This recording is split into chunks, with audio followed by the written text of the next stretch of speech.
katika mji wa Eldoret. Kwingine kwa mtazamaji, mwenyekiti wa baraza la magavana Josephat Nanok amesema kuwa magavana na ruhusa ya kuchukulia hatua wauguzi ambao wanagoma kufikia sasa.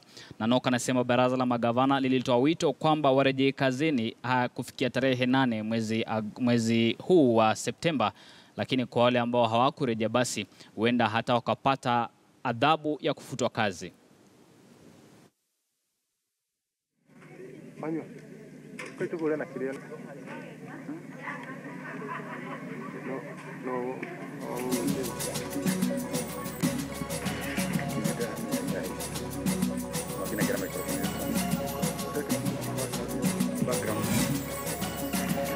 We put in a proposal to the nurses, of which they objected to and still wanted the very old CBA that had been negotiated, not accepted, negotiated to be accepted. But we say that government doesn't have sufficient resources to pay that. I think from the money that we allocated in the budgets, it is not sufficient for county governments as it is now to be able to accommodate in the budget.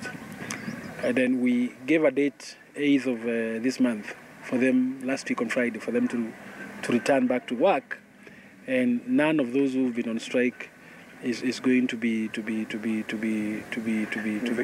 victimized in any way.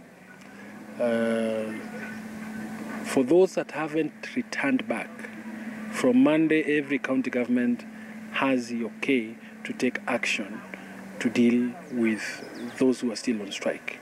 And I think the biggest action counties were embarking on, and which we all agreed on, is that for those who haven't returned, we advertise those positions and then we recruit afresh.